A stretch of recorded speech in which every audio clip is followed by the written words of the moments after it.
신약 143면에 있습니다. 제가 봉독하겠습니다.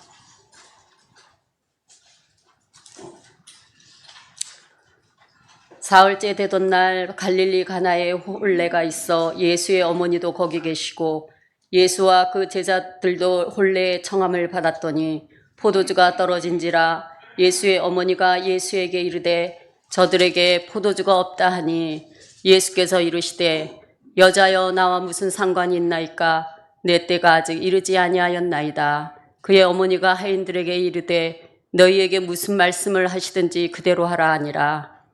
거기에 유대인의 성결 예식을 따라 두세 통 드는 돌항아리 6이 놓였는지라.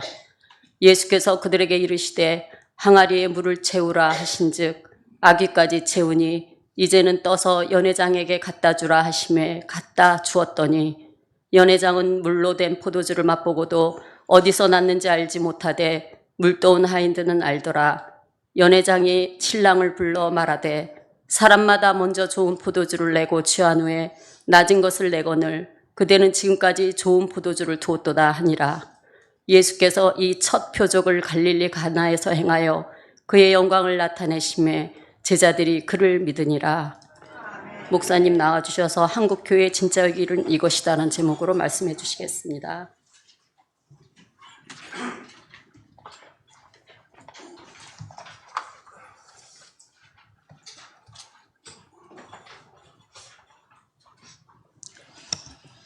네, 한국교회 위기를 말하기 시작한 것도 제 생각에는 한 20년, 30년 전부터인 것 같습니다.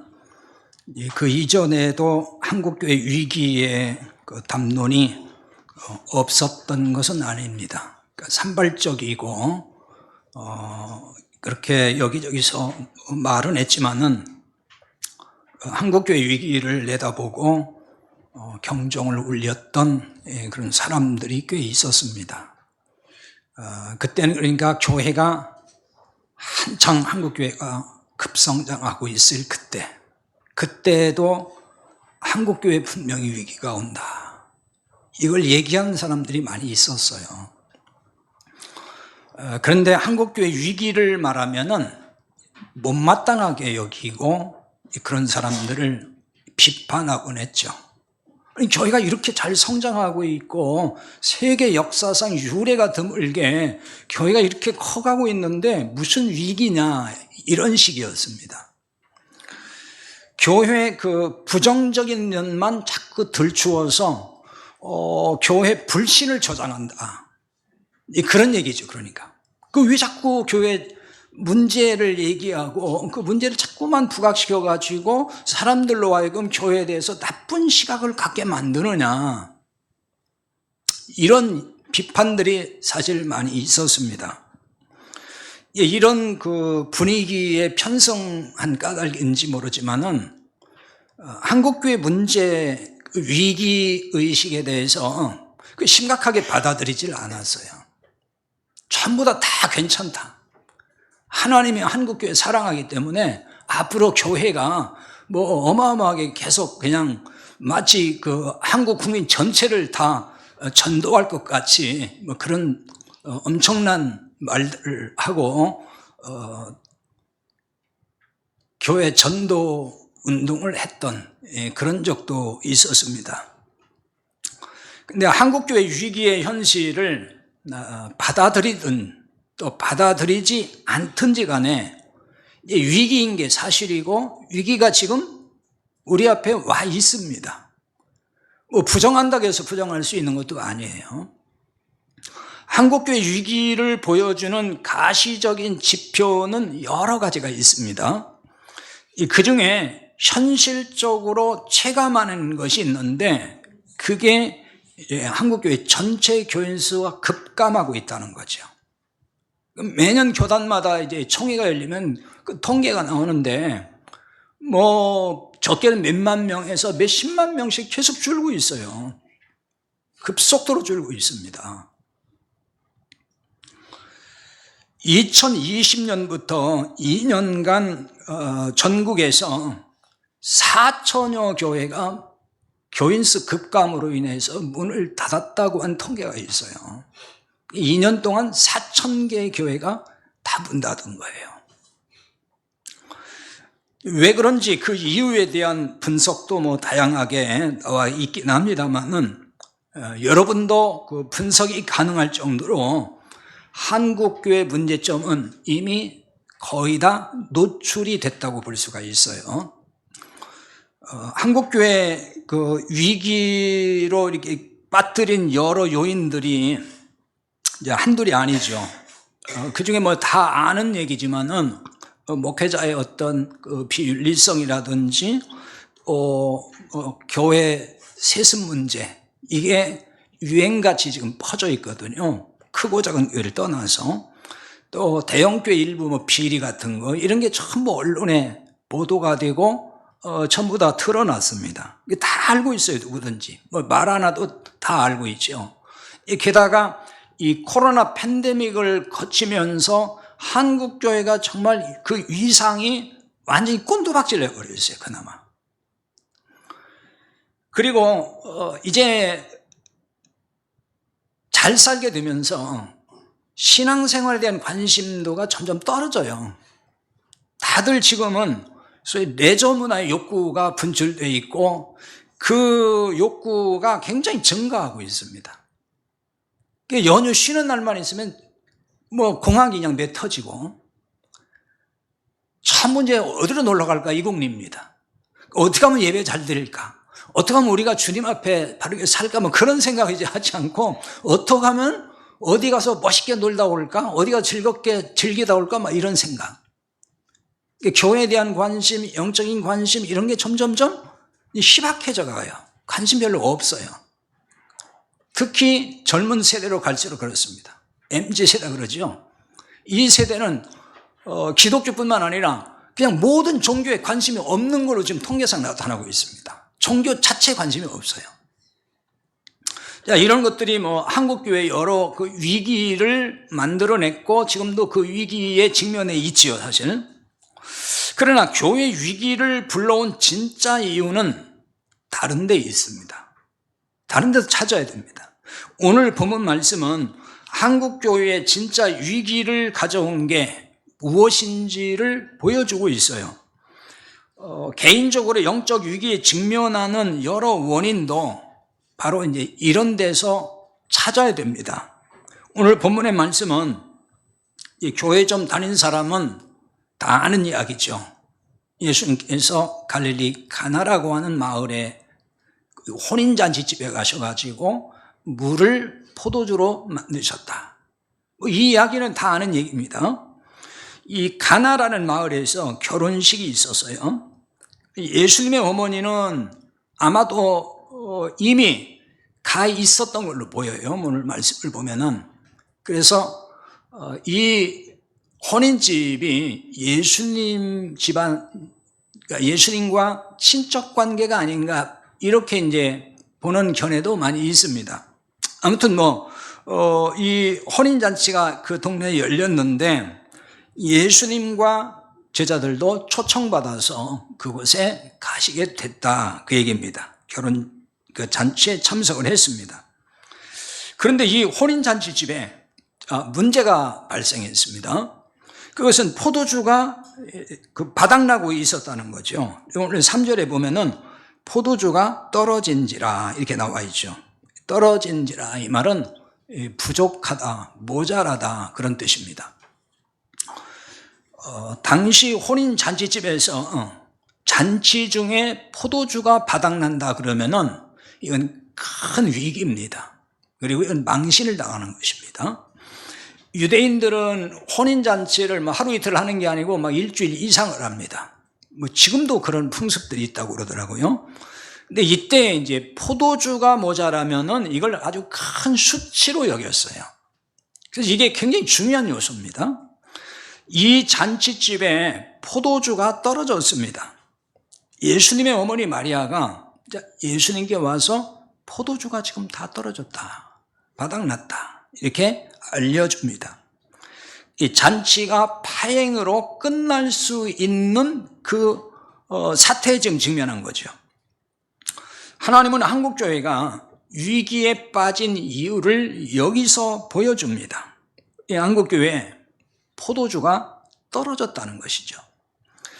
그럼 교회 포도주가 떨어졌다는 게 무슨 말이며 이게 교회 위기와 무슨 상관일까 하는 것입니다. 교회는 기본적으로 혼인 잔치집이어야 합니다. 왜냐하면 예수님이 신랑이고 성도가 신부니까요. 구체적으로 우리 성도가 예수님의 신부잖아요. 그래서 항상 여기는 혼인 잔치집이 되어야 합니다. 이런 점에서 교회가 늘 혼인 잔치를 해야 되는 건데 아직 교회는 나오지만 주님과 혼인이 안 된 교인들이 있단 말이에요. 교회 나온다고 다 혼인한 게 아니에요. 주님과 연합한 게 아니란 말이죠. 그런 교인들이 있기 때문에 주님과 그런 교인과의 혼인이 이루어져야 된다 그 말이에요. 그런 점에서 교회는 혼인 잔치집이 되어야 한다 그런 얘기입니다. 고린도후서 11장 2절에 가서 보면은 사도 바울이 고린도교에 이런 얘기를 합니다. 내가 하나님의 열심으로 너희를 위해 열심을 내노니 내가 너희를 정결한 처녀로 한 남편인 그리스도에게 중매함이로다. 이런 얘기를 해요. 사도 바울이 교인들을 예수님께 중매한다 그럽니다. 여기 중매한다 이 말은 그냥 우리말로만 보면은 중매는 이렇게 연결해 주는 거잖아요. 다리를 놔주는 거, 그렇게 우리가 생각을 하는데 여기서 원래 뜻은 이게 결혼한다 그 뜻이에요. 결합한다. 여기 중매한다는 얘기는 즉 예수님과 교인들을 결합시킨다. 결혼시킨다 그 얘기가 되는 겁니다. 그러니까 사도 바울은 교인이 예수님의 신부가 되도록 그러니까 예수님과 연합하도록 혼인하도록 열심을 냈다. 이렇게 얘기를 지금 하고 있습니다. 교인들이 모인 공동체가 바로 이런 곳이어야 하는 거죠. 이 복음을 전해서 주님의 신부가 되는 사람이 점점점 많아져야 돼요. 그냥 사람들만 많아지는 교인 수만 많아지는 것이 중요한 게 아니고 여기 교회에 나오는 분들이 점점 어떤 숫자가 많아져야 돼요? 주님과 혼인이 이루어지는 그래서 주님과 연합되는 사람들이 많아져야 되는 거죠. 그걸 다른 말로 구원이라고 하는 거예요. 그래서 교회는 이런 점에 이제 매주일마다 혼인잔치가 이루어져야 한다는 얘기입니다. 한국교회는 그동안 이 일을 아주 열심히 했습니다. 지금도 열심히 하는 교회들 많습니다. 그런데 안타깝게도 이 열심의 방향이 빗나갔다는 거예요. 혼인잔치의 방향이 어긋나 있었다는 거죠. 자, 무엇이 문제일까요? 하나님은 오늘 본문의 혼인잔치집 상황을 통해서 무엇이 문제인지를 우리에게 말씀하십니다. 본문의 혼인잔치집은 유대인의 가정입니다. 이방인의 어떤 가정 이야기가 아니죠. 유대인의 가정입니다. 그렇다면은 이 혼인잔치를 하는 이 집에 혼인잔치의 기준이 뭐겠습니까? 율법입니다. 유대인들 생활의 모든 기준, 유대인들의 행사의 모든 기준은 율법입니다. 그 율법에 따라서 하는 거예요. 그게 유대인들의 생활 양식이죠. 그걸 볼 수 있는 부분이 오늘 그 6절인가요? 6절에 보면은 거기에 유대인의 정결 예식을 따라 두세 통 드는 돌 항아리 6이 놓였는지라 이렇게 나와 있습니다. 유대인의 정결 예식을 따라. 이거 바꿔 말하면 무슨 얘기죠? 그렇죠. 율법에 따라. 그 얘기입니다. 그러니까 유대인의 정결 예식에는 여러 가지가 있어요. 근데 여기 정결 예식이라는 말은 원래 뜻이 이제 우리말도 그냥 정결, 깨끗하게 한다. 원문의 뜻도 마찬가지입니다. 깨끗하게 한다는 뜻이에요. 그러니까 잔치집의 정결 예식이라는 것은 음식 먹기 전에 손 씻는 의식입니다. 그 의식을 반드시 해야 돼요. 음식 먹기 전에 손을 씻는 예식은 유대인의 전통입니다. 마가복음 7장 3절에 보면 이렇게 말씀을 해요. 바리새인들과 모든 유대인들은 장로들의 전통을 지켜 손을 잘 씻지 않고서는 음식을 먹지 아니하며, 장로들의 전통을 지켜서 손을 잘 씻지 않고는 음식을 안 먹었대요. 원래 이 손 씻는 것은 제의적 관습입니다. 그러니까 제의적이라고 하는 것은 성전에 가서 하나님 앞에 나아가는데, 성전 제사를 드리는 데 있어서의 의식, 예식이죠. 그게 손 씻는 예식은 거기서 원래 시작된 거예요. 그래서 출애굽기 30장 18절에 보면은 성막 그 뜰에 노수로 만든 물두멍이 있습니다. 성전에 뜰에 가면은 그 뜰에서 거기 물을 붓고 제사장들이 거기서 손을 씻는 겁니다. 손과 발을 다 씻어야 돼요. 그래야 성소에 들어가고 그리고 제사 행위를 할 수가 있습니다. 또 출애굽기 30장 19절에도 보면 아론과 그의 아들들이 그 두멍에서 수족을 씻었다 이렇게 나옵니다. 아론이 누구죠? 제사장이죠. 제사장 가문이 되잖아요. 그 아들들 제사장들이 다 거기서 두멍에서 손과 발을 씻었다.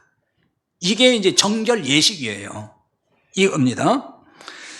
유대인들은 이런 율법을 훗날에 이제 확대한 거예요. 확대해서 손 씻는 지침을 아주 세부적으로 여러 가지를 만들었어요. 유대인들의 손을 올바르게 씻는 방법이라는 게 있는데요. 무려 21가지의 규칙이 있습니다. 그 중에 다 소개할 수 없고 3가지만 한번 소개를 해볼게요. 얼마나 기가 막힌지 한번 잘 들어보세요. 하나는 이제 손을 씻어야 되니까 이제 그릇에다가 물을 이렇게 붓습니다. 대접 같은데 큰 컵에다가. 그러니까 물을 거기다 충분히 이제 담는데 아무 손이나 담는 게 아니고 내가 평소에 왼손잡이면 왼손부터 잡아야 되고 오른손잡이면 오른손부터 잡아야 돼요. 그러니까 양손에 그걸 잡아야 됩니다. 그리고 주로 사용하는 손에 물을 2번 부어야 돼요. 1번 부으면 안 되고 3번도 안 되고 딱 2번 붓고 그 다음에 또 다른 손에 또 2번 붓는 것입니다. 그런데 부을 때마다 물이 아무데 부으면 되는 게 아니고 손목까지 다 덮도록, 손목까지 적시도록 해야 되고 그 다음에 손 전체에 닿도록 하면서 손가락 사이사이에 물이 들어가기 때문에 손가락을 벌려야 돼요.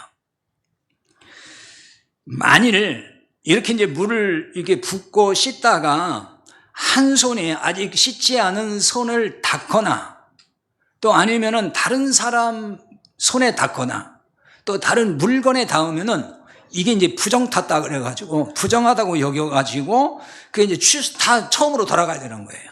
다시 물을 다 깨끗이 닦고 처음부터 다시 해야 되는 거예요. 이게 유대인들이 손 씻는 의식이에요. 이게 우리가 지금 이런 전통을 지키고 산다 그러면 얼마나 고달프고 힘들까요?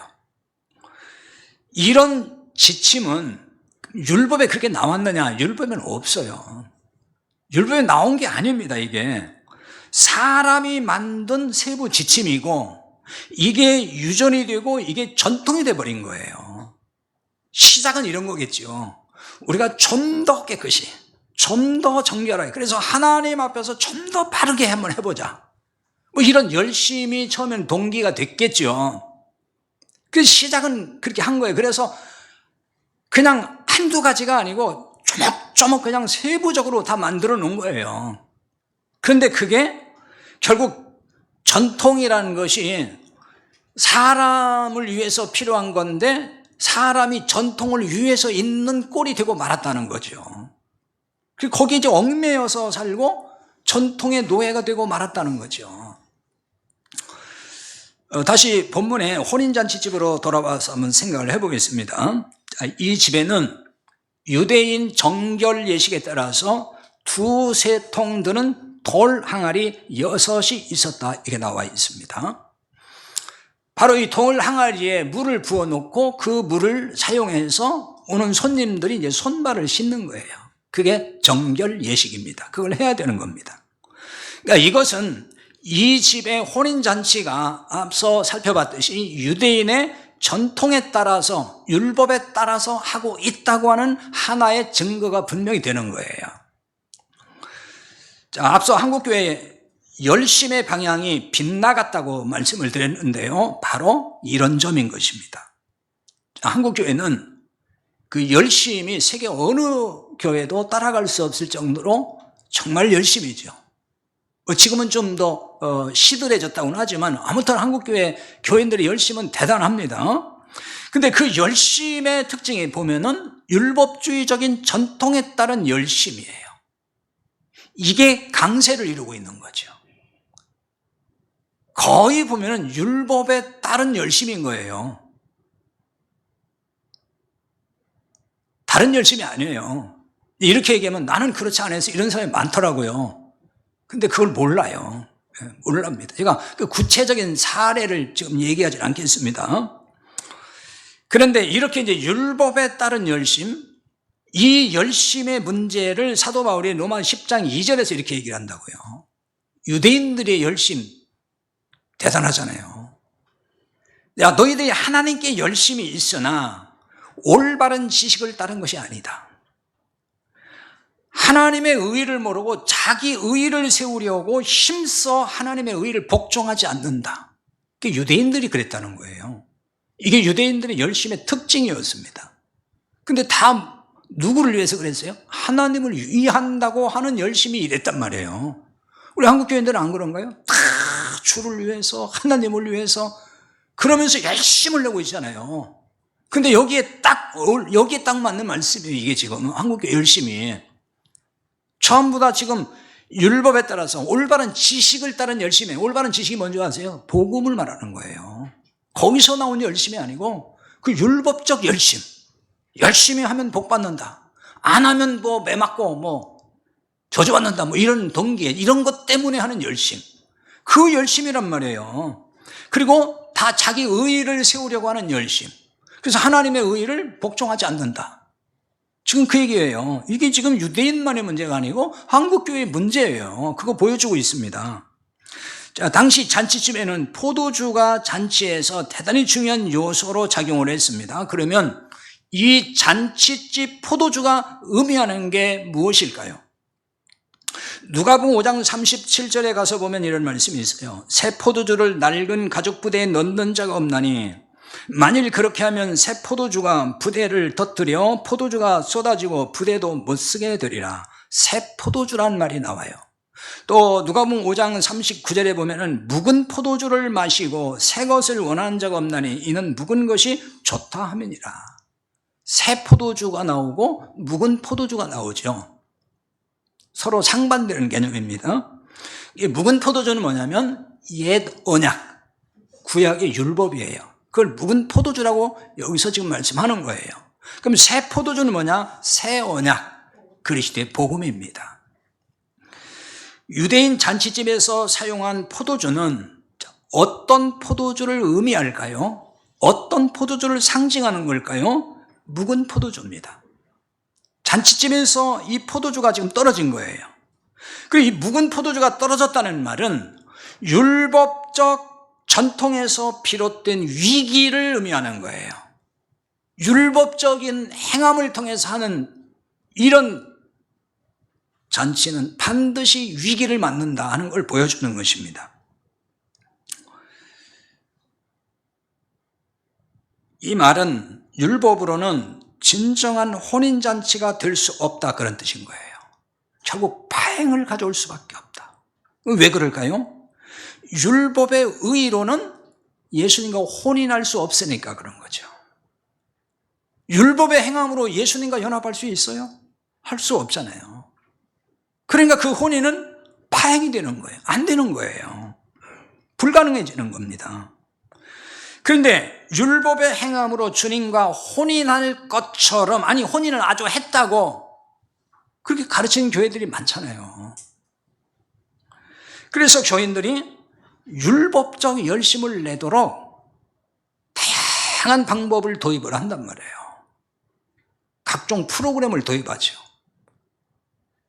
그런 교회가 보통 살아있는 교회라고 소문이 나요. 그렇죠? 우리 교회 같은 경우는 죽은 교회 그런 거예요. 아무것도 안 하니까요. 그러니까 교인들이 열심을 낼 수 있도록, 열심을 내도록 온갖 아이디어를 다 동원하고 프로그램을 만들어내요. 근데 그 프로그램만 생산하는 그런 단체도 있어요. 그래서 목회자한테 그런 걸 보내줍니다. 그리고 그 세미나를 열고, 예를 들면 한국교회 여러 절기가 있잖아요. 예를 들어서 무슨 사순절도 지키고 부활절도 지키고 이런, 그럼 그때가 되면은 이런 프로그램을 가지고 교회 성도들을 이렇게 훈련도 시키고 뭘 도입을 해서 하면은 교회가 부흥하고 유익하다. 예를 들면 그런 거.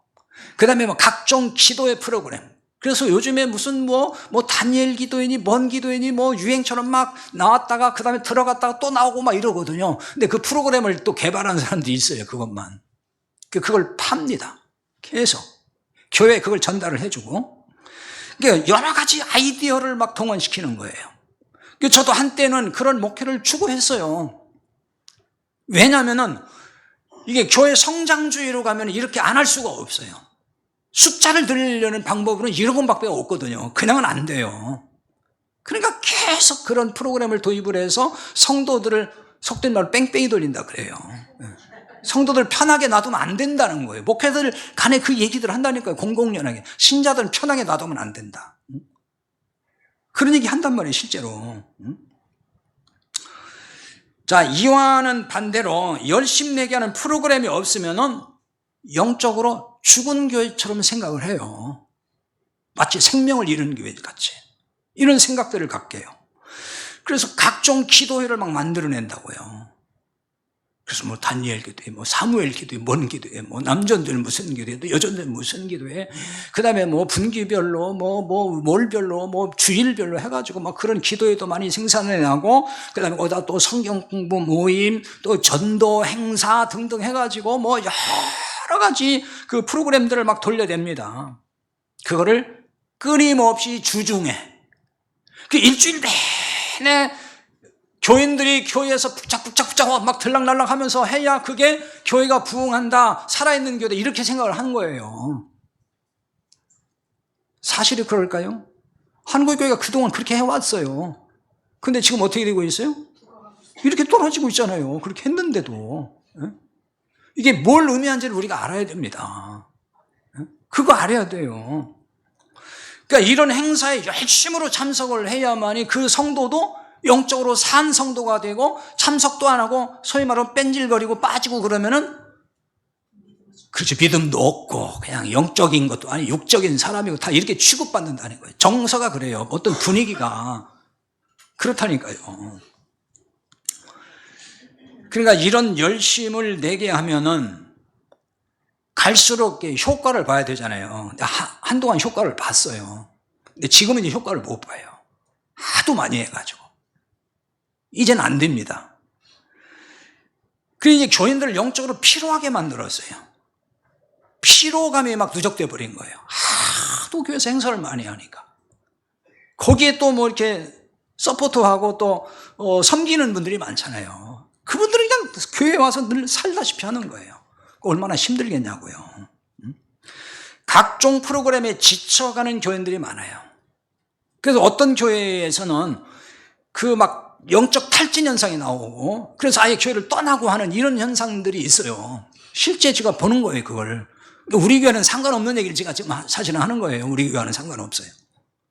우리는 그런 게 없으니까. 근데 다른 교회에서 그런 일이 있단 말입니다.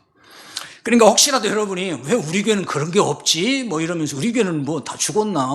목사님이 저는 관심도 없고 저는 이렇게 생각하고 혹시 걱정이 되는 거예요. 율법적 신앙의 열심은 갈수록 영적 고갈을 가져온다는 걸 알아야 돼요. 이게 율법적 신앙의 특징입니다. 살리는 게 아니에요. 예수님과 상관없이 우리의 의에 기반을 둔 신앙생활이기 때문에 그런 거예요. 자, 그런데도 이런 교인들이 여전히 예수님을 믿는다고 말을 하고 은혜를 사모한다는 말을 해요. 근데 그 은혜가 뭔지를 모르는 거예요. 한국교회는 영적 고갈 상태입니다, 지금. 고갈 상태예요. 이런 위기에서 어떻게 해야 될까요? 한국교회가 위기에서 벗어나려면 새 포도주를 마셔야 됩니다. 하지만 많은 교인이 묵은 포도주가 더 좋다고 한다는 거예요. 누가복음 5장 39절 아까 잠깐 읽어봤는데요. 다시 볼까요? 묵은 포도주를 마시고 새 것을 원하는 자가 없나니 이는 묵은 것이 좋다 하면이라. 포도주는 실제 그렇다고 하더라고요. 저는 뭐 포도주를 안 마시는 사람인 거 모르는데 묵은 걸수록 좋다면서요. 그러니까 그걸 이용해서 그런 이 사람들의 그 생각들을 갖다가 지금 이거 교훈하는 거예요, 지금. 그렇게 교훈한 겁니다, 이걸. 묵은 포도주가 더 좋다고 하면서 새 포도주 싫다고 안 마신다는 거예요. 근데 많은 교회에서 볼 수 있는 현실이 딱 바로 이 부분이에요. 이거예요. 묵은 포도주, 즉 옛 언약 율법이에요. 묵은 포도주를 마시는 것은 율법주의 신앙생활을 의미하는 거예요. 근데 한국교회 대부분 성도가 율법주의 신앙에 매우 익숙해 있습니다. 이거 부인할 수 없어요. 근데 아니라고 하는 사람들이 많더라고요. 근데 제가 볼 때는 맞는데 본인이 아니라는 사람들이 있어요. 근데 그 이유가 있는데 뭐 제가 그 얘기는 하지 않겠습니다. 거의 보면 율법적 신앙이 익숙해요. 저도 그랬으니까요. 제가 다 경험한 거니까 제가 이렇게 얘기를 하는 거예요. 제가 처음부터 무슨 복음을 깨닫는 사람이 아니기 때문에 그래서 제가 얘기를 하는 겁니다. 율법적 신앙이 아주 익숙해요. 이 성도들에게 참 복음을 들려주면은 잘 못 알아들어요, 처음에는. 그러니까 그 깨닫기 전까지는 그 복음의 말씀이 굉장히 불편하게 와닿습니다. 아주 불편한 정도가 아니라 이렇게 거부해요. 왜 저렇게 얘기를 할까? 말이 안 돼. 이런 거예요. 그래서 깨닫지 못하면 끝까지 깨닫지 못하는 사람은 결국은 튕겨나가는 거예요. 깨닫고 나면 이거구나 하고 무릎을 탁 치는데 못 깨닫는 사람은 그게 너무 힘들어가지고 그냥 떠나는 거거든요, 이게. 그러니까 복음을 처음에 들으면은 아니 신앙생활을 열심히 하라는 거야, 하지 말라는 거야. 기도를 하라는 건지 말라는 건지 이렇게 헷갈린다니까요. 이게 도대체 열심히 하라는 건지 말라는 건지. 왜냐하면 열심히 안 해도 복 받고 구원받는다 그러니까 그 말이 이렇게 헷갈리는 거예요. 왜냐하면 율법주의 신앙에서는 무조건 열심히 해야 복 받는 거예요. 그렇죠? 논리가 그렇잖아요. 말씀대로 열심히 충성하고 헌신하고 바치고 막 이래야 복 받는 거예요. 근데 그게 아니라 그러니까 반대잖아요. 그럼 뭐야? 이렇게 돼버리는 거예요. 그러니까 혼란스럽기도 하고 저 말이 맞나? 이렇게 돼버리는 거예요, 그게. 근데 은혜를 또 사모한다고 말은 하잖아요. 근데 그게 은혜거든요. 값없이 준다는 게. 근데 은혜를 사모한다면서 뭐라고 해요? 나와가지고는 그렇지, 율법으로 막 제가 할 테니까 복 주세요 이렇게 했으니까 하나님 응답해 이런 식이란 말이에요. 그 은혜의 개념을 모르는 거예요, 그게 바로. 답답해요, 저는 굉장히 그런 거 보면은. 그러니까 이렇게 깨닫지 못하게 되면은, 그러니까 율법주의 신앙생활이 훨씬 마음에 와닿고 더 좋아 보여요. 그게 편해. 설교도 율법적 설교가 훨씬 편해요, 듣기가.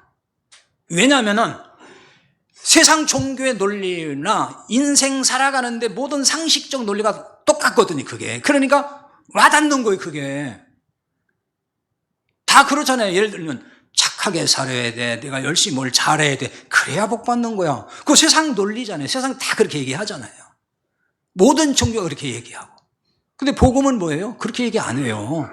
하나님의 은혜로 값없이 준다는 거예요. 믿음으로 그냥 받는다는 거예요. 그러니까 그게 이해가 안 되는 거예요, 논리적으로. 아니 내가 아무것도 안 했는데 어떻게 구원받고, 아무것도 안 했는데 무슨 어떻게 복을 받는다는 거지? 이런 식의. 그러니까 율법으로 설교하는 게 훨씬 마음이 와닿고 편하다는 거예요. 그래서 그게 익숙하니까. 너무나 그게 익숙한 거예요, 그게. 복음을 얘기하면 혼란스러워하고 깨닫기 전까지는 고개를 갸우뚱하고 이러고 만다, 그런 얘기입니다. 여러분 중에도 아직도 있는 것 같아요, 제가 볼 때는. 자, 이런 까닭에 새 포도주가 아닌 묵은 포도주를 다시 찾는다는 거예요. 그래서 그러니까 발걸음이 그쪽으로 가는 거예요. 그리고 이런 설교 듣다가 TV 딱 켜고 그런 설교 들으면, 이야, 설교는 저래야 되는데 이렇게 돼버린다니까. 실제 그래요. 왜? 그게 너무 익숙해. 그런 설교 들으면, 아, 그래, 아멘, 설교는 저래야 돼. 근데 우리 목사님 맨날 저게 뭐야, 이렇게 된다니까요. 여러분, 제가 이게 무슨 말인지 이게 이해가 돼야 되는데, 이게 지금 이해가 안 되면은 아직 모르는 거예요. 아직 모르는 거예요. 자, 마치 지금 예수님의 어머니가 예수님에게 포도주를 요청한 것과 같아요. 3절에 보면 포도주가 떨어진지라 예수의 어머니가 예수에게 이르되 저들에게 포도주가 없다 하니 그랬어요. 포도주가 떨어졌다고 예수님께 말한 이유가 뭘까요? 단순히 그냥 이렇다는 상황만 지금 전달하고자 하는 걸까요? 예수님께 포도주를 기대한 거 아니겠어요? 뭔가 이 문제에서 좀 해결을 해달라고 하는 그거잖아요. 그러니까 마리아가 예수님에게 기대하고 요청한 포도주는 그럼 어떤 의미의 포도주일까요? 묵은 포도주인 거예요. 묵은 포도주. 잔치집에서 지금 그 떨어진 포도주가 묵은 포도주잖아요. 유대 율법에 따라서 지금 한 거니까 그게 묵은 포도주의 상징을 하는 거예요. 옛 언약의 율법입니다. 이 포도주를 기대하고 말한 거예요. 한국교회 위기를 몰고 온 문제가 또 여기에 있습니다. 자, 교인들이 열심히 식거나 열심히 식을 때 있잖아요. 그 다음에 교회가 잘 돌아가지 않아요. 뭔가 아주 뻑뻑한 것 같아. 삐그덕거리고. 그러면 이제 주님께 기도하잖아요. 그러면은 막 기도한단 말이에요. 뭘 달라고 기도할까요? 가만히 들어보면 묵은 포도주 달라고 기도하는 거예요. 그런 기도를 한다고요. 교인들이 묵은 포도주를 마시고 열심내도록 주님께 간절히 기도한단 말입니다. 그러니까 율법적 열심을 내도록 기도를 해도 그렇게 기도한다고요. 전부 다. 그러니까 이런 교회에서는 복을 받으려면은 이 정도의 열심으로 되겠느냐, 이런 식의 얘기를 해요. 열심을 내고 있는데 이 정도 가지고 안 된다는 거예요. 그러니까 더 열심 내게 만들려고 하는 거죠. 이 정도의 헌신과 충성으로 어떻게 복을 받으려고 합니까? 그렇게 체건을 한단 말이에요. 그러니까 열심을 내는 거고, 좀 식다가도 또 정신 차려서 열심 내서 뭔가를 하는 거란 말이에요. 이게 항상 복과 연결을 시키니까. 자, 예수님은 포도주가 떨어졌다는 어머니 마리아의 말에 어떻게 반응하셨죠? 4절에 보면은 여자여 나와 무슨 상관이 있나이까? 내 때가 아직 이르지 아니하였나이다, 이렇게 말씀해요. 이 반응이 좀 이상하지 않습니까? 아니, 그렇죠. 생뚱맞게, 아니, 갑자기 어머니에게 뭐 여자애는 또 뭐고 나와 무슨 상관이 있습니까? 이건 또 뭐냐고요. 나와 무슨 상관이 있습니까? 예수님은 어머니에게 왜 이렇게 반응을 했을까요? 자, 마리아가 예수님에게 포도주가 없다고 말했습니다. 이 말은 단순히 아들로 보고 한 게 아니라는 거예요. 마리아가. 그러니까 마리아는 아들을 보통 사람으로 본 게 아니에요. 아들은 아들이지만. 그걸 우리가 짐작할 수 있는 게 뭐냐면, 누가복음 1장 26절 이하에 보면은 마리아가 이제 잉태하잖아요. 그 성령으로 잉태하기 전에 가브리엘 천사가 나타나가지고 앞으로 아들을 낳을 것이라 하는 소위 수태고지, 그거 알려준단 말이에요.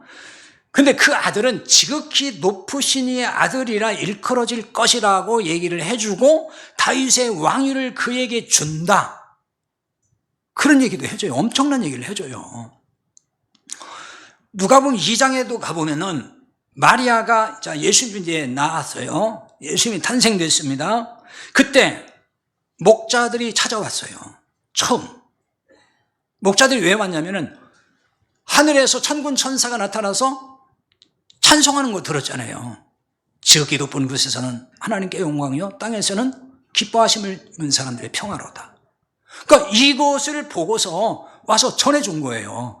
마리아에게 왔어요. 거기 왔어요. 찾아왔단 말이에요.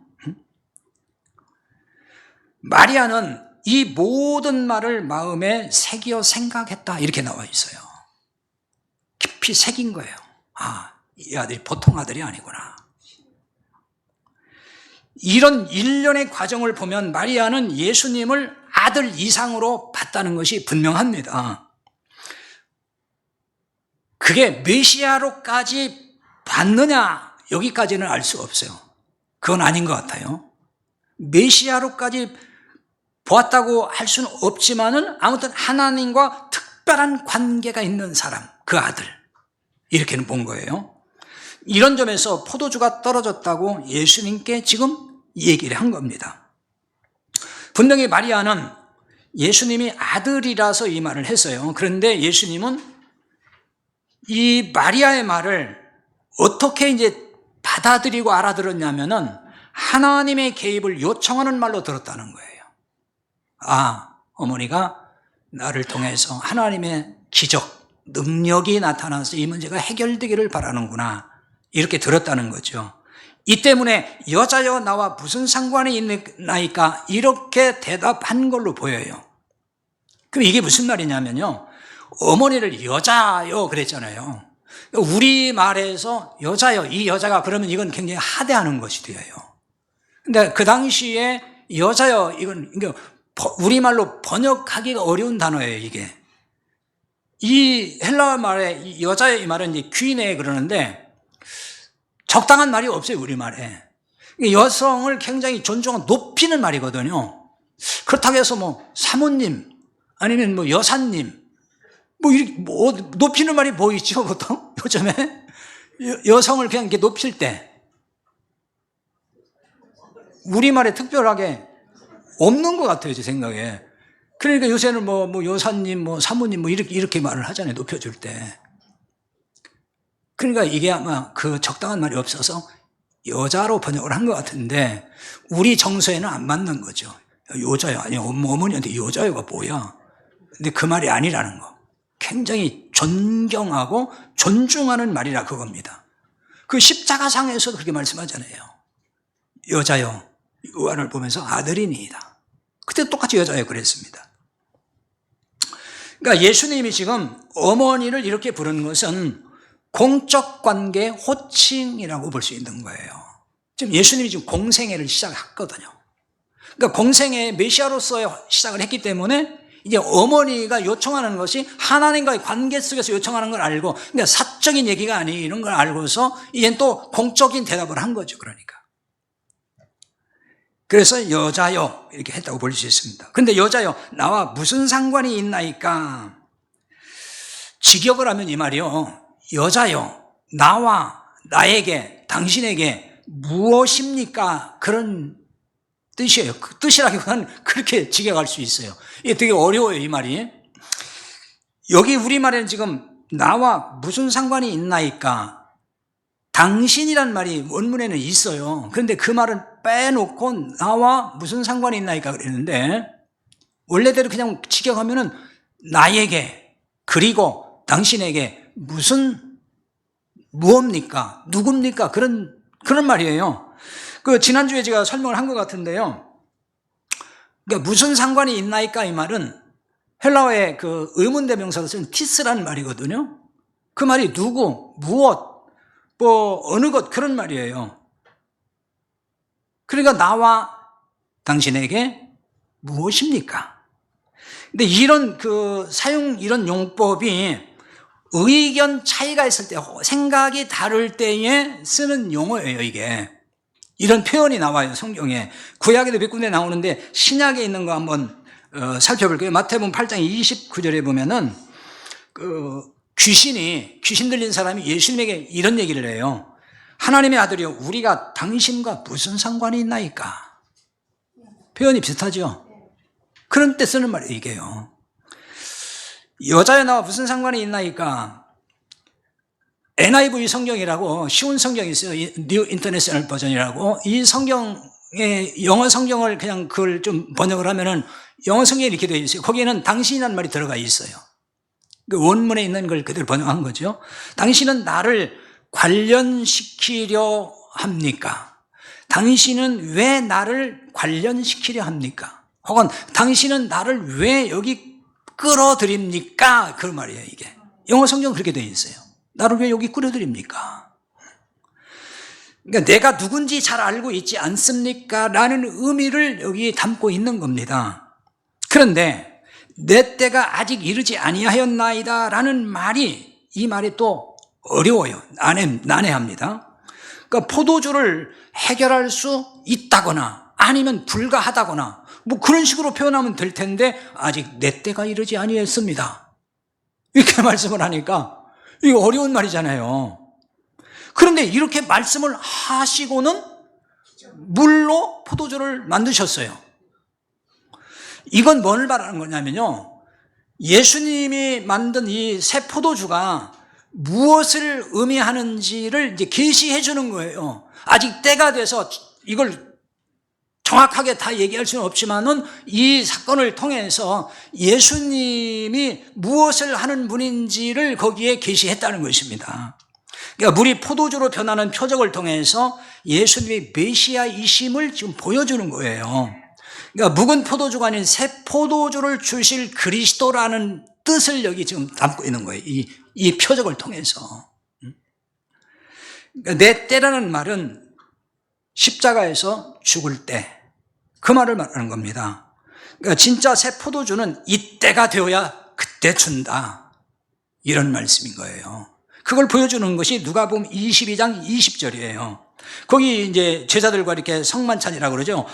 이런 말씀하셔요. 저녁 먹은 후에 잔도 그와 같이 하여 이르시되 이 잔은 내 피로 세우는 새 언약이니 곧 너희를 위하여 붓는 것이다. 그러니까 제자들 잔에 부어준 포도주, 부어준 게 포도주잖아요. 그 포도주는 주님의 피로 세우는 새 언약이다. 그러니까 새 포도주가 뭐라는 거예요? 언약이라는 거예요. 복음을 말하는 거예요. 십자가에서 흘리실 피가 새 언약의 새 포도주라, 그런 뜻이 있는 거죠. 그러니까 이런 점에서 예수님은 아직 내 때가 이르지 아니했다, 이렇게 말씀을 한 겁니다. 마리아는 예수님이 신적인 능력으로 포도주 문제를 해결할 것으로 믿었던 거예요. 바닥난 포도주를 기적으로 채워주기를 기대했던 것입니다. 그러니까 예수님을 하나님의 기적을 행할 수 있는 특별한 존재로 본 거죠. 그런 대상으로 본 거예요. 영생을 주시는 메시아가 아닌 기적을 행하는 존재로 봤다고 말이에요.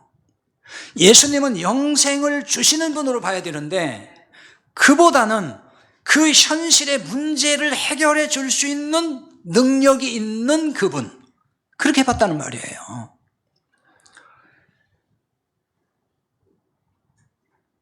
오늘날 한국교회 위기를 불러온 게 바로 이런 거예요.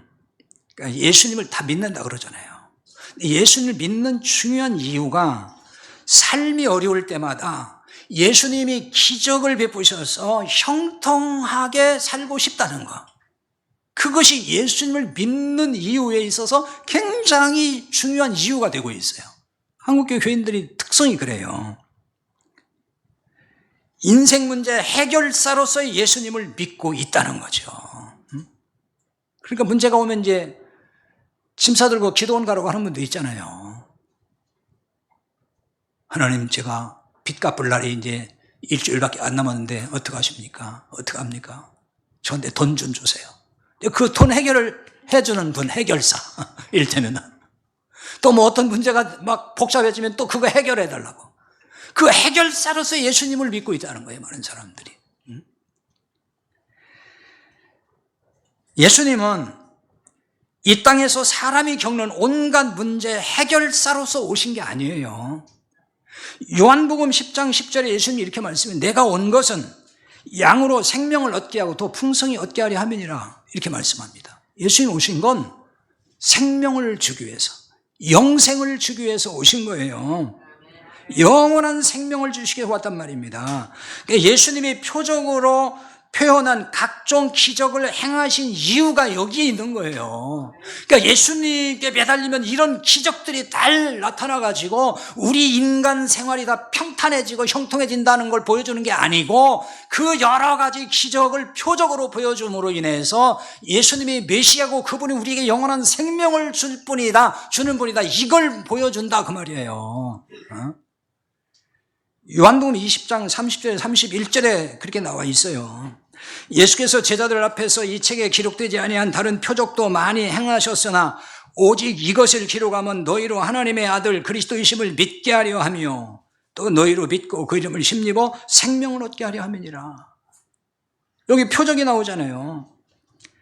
이 책에 즉 성경에 기록되지 아니한 다른 표적도 많이 행하셨다. 성경에 없어도 그 외에도 많은 표적을 행하셨지만은 이걸 기록하는 걸, 이 표적을 성경에 기록하는 거는 예수님이 하나님의 아들 그리스도심을 믿고 생명을 얻도록 하기 위함이다 그 얘기예요. 그러니까 성경에 나와 있는 많은 기적들은 우리가 예수님께 기도하면 그 기적이 일어나는 거야, 그거 믿으라고 그거 기록했다 그 얘기가 아니란 말이에요. 근데 성경에 기적이 있으니까 믿고 기도해 기적 나타날 거야 이러고 있잖아요 지금. 그러다가 다 실망하잖아요. 안 나타나니까. 여러분 인생의 위기가 올 때에 주님의 도움을 바라고 기도하지 말라는 게 아니에요. 기도해야죠. 우리가 연약하잖아요. 기도해야 돼요. 그러나 기도해서 해결되지 아니해도 실망하지 말라는 거예요. 해결 안 되는 거 많아요. 왜 그러겠습니까? 주님의 생각과 우리 생각이 달라서 그래요. 해결이 잘 되든 잘 안 되든지 간에 하나님은 항상 우리의 영적 유익에 관심이 있어요. 그 영적 유익을 위해서 모든 건 주님 뜻대로 되는 것입니다. 우리가 기도할 때 그렇게 기도하잖아요. 그리고 주님 뜻대로 행하시옵소서. 그걸 말로만 그렇게 하면 안 되는 거예요. 주님 이 문제 해결이 안 돼도 주의 뜻으로 믿겠습니다. 그 기도. 그건 주님께서 우리의 기도를 안 들어주는 게 아니고 우리의 영적 유익에 항상 포커스를 맞추고 있어요. 근데 그게 우리 생각과 다르단 말이에요. 우리는 그냥 모든 게 유익할 것 같죠. 주님이 볼 때는 아니라는 거예요. 예수님은 돌 항아리에 물을 채우라고 하셨습니다. 빈 포도주 통이 지금 있어요. 포도주 통에서 포도주를 갖다 줬을 거 아닙니까? 근데 다 떨어졌어요. 포도주 통이 분명히 있어요. 그런데 그 빈 포도주 통에 물을 채우라고 하시지 않았다는 거예요. 좀 신기하지 않나요? 그러니까 이 말은 이런 거예요. 단순히 기적이 필요했다면 포도주 통에 물을 채우라고 했다는 거예요. 아니 기왕이면 포도주가 담겨있던 통이 바닥났으니까 거기다 물 채워서 떠다 주면은 포도주 통에 포도가 아니고 포도주니까 그 통이 제격이잖아요. 근데 손 씻는 물을 갖다 두는 거기에다가 물을 부어라. 왜 그렇게 했을까라는 걸 생각을 해야 되는 거예요. 그러니까 이건 단순한 기적이 아니라 그 말입니다. 뭔가를 지금 여기에 계시해 주고 있단 말이에요. 자, 예수님은 돌 항아리에 물을 채우라고 하셨어요. 이게 정결 예식을 위한 돌 항아리는 뭘 상징해요? 율법을 상징하잖아요. 그 율법이에요. 여기에 물을 채우게 하시고 포도주가 되게 하셨습니다. 여기에 바로 계시가 있는 거예요. 자, 일단 물이 포도주가 된 건 뭘 의미할까요? 물은 성경에서 여러 의미로 나타나기도 하지만은 복음의 말씀을 상징하기도 합니다. 그렇게도 많이 써요. 물. 복음의 말씀이 곧 새 포도주가 됩니다. 새 포도주예요.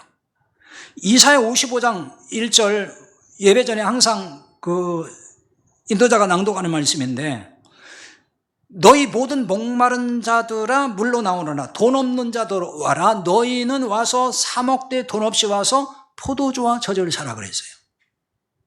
뭐가 앞뒤가 안 맞지 않나요? 목마른 자들은 물로 오라는 거예요. 그러니까 이제 갈증 해결해 주겠다는 얘기잖아요. 돈 없이 값없이 와서 사래. 근데 갑자기 포도주와 젖을 사래. 아니, 생수를 사라 그렇게 해야 맞잖아요. 근데 포도주와 젖을 사라 그러는 것은 뭐냐면은 그 물과 포도주와 젖이 같다 그 얘기예요, 지금. 말씀을 말하는 거예요, 말씀. 복음을 말하는 거예요. 같은 얘기예요, 그러니까. 목마름을 해결해주는 복음. 그게 물이고 포도주고 그게 젖이에요, 말씀. 예수님이 포도주통에 물을 부으라고 하지 않고 돌 항아리에 부으라고 한 것은 예수님이 어떤 분으로 오셨는지를 거기에 계시한 거예요. 예수님이 율법을 완성하시고 혼인잔치를 궁극적으로 완성하실 분이라는 것을 보여주는 거예요. 계시록 19장 9절에 보면은 어린 양의 혼인잔치라는 말이 나와요. 어린 양의 혼인잔치에 청함을 받은 자들은 복이 있도다, 이런 말씀이 있습니다. 주님이 재림하심으로 인해서 어린 양의 혼인잔치가 이제 열립니다. 그러니까 이것은 주님이 오심으로 인해서 영원한 이제 구원의 완성, 그 어린 양의 혼인잔치예요. 그러니까 그것을, 이 혼인잔치라는 것은 하나의 예시고 모형이고 그 혼인잔치의 불완전함을 완전하게 해결해주는 진정한 혼인잔치는 예수 그리스도가 오심으로 이루어진다. 그것을 이 돌항아리에 물을 붓고 혼인잔치가 파행되지 않도록 함으로 그걸 보여줬다 그 말입니다, 이게. 오늘 말씀은 그런 뜻이에요. 오늘 말씀은 예수님께 순종하기만 하고 예수님 순종한 믿음만 있으면은 막 기적이 일어난다는 걸 말해주는 게 아니에요. 그런 교훈을 주는 게 아니란 말이에요. 예수님이 행하신 기적은 그러니까 단순한 기적이 아니고 표적이에요, 표적. 성경에 표적이라는 말이 나오고 기적, 이적이 나오죠. 자, 오늘 본문의 11절에도 예수께서 이 표적을 갈릴리 가나에서 행하여 그의 영광을 나타내심에 제자들이 그를 믿으니라 그랬어요. 예수께서 뭘 행했어요? 이 표적을. 이 표적이 뭐예요, 지금? 물이 포도주로 바뀐 거죠. 이 표적을 갈릴리 가나에서 행했다. 여기 표적이라는 말은 기적이라는 말과 뜻이 달라요. 세메이온이라고 하는 헬라 말인데 이 말은 그 표지, 표시 혹은 부호, 지시, 그런 뜻이에요. 이런 거예요. 그러니까 어느 그 지점으로 가도록 안내해주는 표지판, 지시하는 거 있잖아요. 우리가 교통 표지판 같은 거 보고 가잖아요. 또 어디를 갈 때 그 표지판 따라서 가잖아요. 거기 찾아갈 때. 그런 얘기예요, 이게. 그러니까 이런 뜻인 거예요. 그러니까 기적을 표적이라고 하는 말은, 표적이라는 말로 쓰는 것은 모든 기적은 메시아를 가리키고 있다 그 말이에요. 예수 그리스도를 향해서 이렇게 화살 표시하고 있는 거다 그거예요, 기적이. 그러니까 이 기적이 이게 중요한 게 아니고 이걸 통해서 누구 보라는 거예요? 예수 그리스도 보라 그 얘기예요. 그래서 표적이라고 하는 거예요. 그래서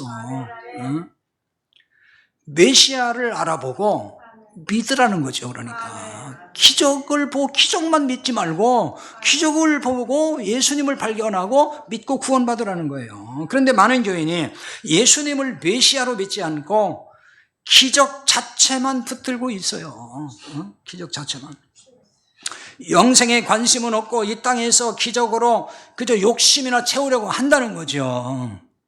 이런 욕심이 한국교회의 위기를 불러온 거예요. 위기에서 벗어나는 길은 참복음으로 돌아가는 길밖에 없습니다. 우리 공동체부터 묵은 포도주 찾지 말고 이제는 새 포도주로 취하여서 우리 공동체가 바로 세워져 갈 수 있기를 바랍니다. 기도합시다.